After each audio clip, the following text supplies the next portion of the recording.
Well, hello there. My name is Sometimes Heather and I make things. Last time I showed you how I style my triangle shawls, and today I thought I might tell you about a scarf. I got this on eBay 8 years ago, and as everyone can see, it's gotten a lot of use.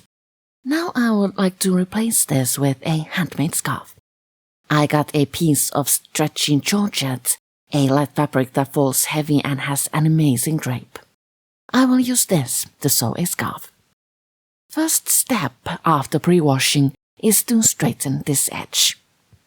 I have pulled out a single thread from the fabric and gained an almost visible line.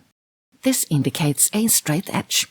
I will cut along the line for about 5 inches and then just tear the fabric. It provides an equally straight edge, but does leave a bit of fray behind. I don't mind that, it's fine. I have done this before.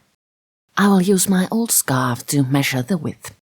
Leaving a little seam allowance, I will snip and then tear. Now I have a piece that needs to be hemmed. I will take you to the sewing machine. First, we need to determine which side is the right side. If you look at the selvage edge, you will notice a line of little holes. Those holes are punched from the right side, which means that you will feel the slightest bumps on the wrong side. I will turn my fabric to the wrong side and sew it down as close to the folded edge as I can. I will repeat this on all edges. It's a boring task. Pressing the fold down before sewing actually helps a lot. Now that I have all of my folds sewn, I will repeat the process. Only this time I will sew along the previously made stitch line. Trimming down the seam allowance will help you sew an even narrower fold. I will skip that step, knowing my fold will be a bit wider.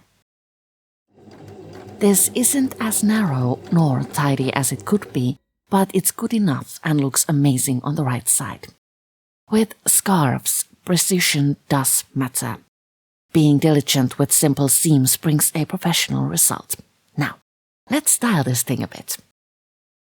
I have chosen a coat I often wear in the early fall and late spring. I got this blazer at the thrift store for $1.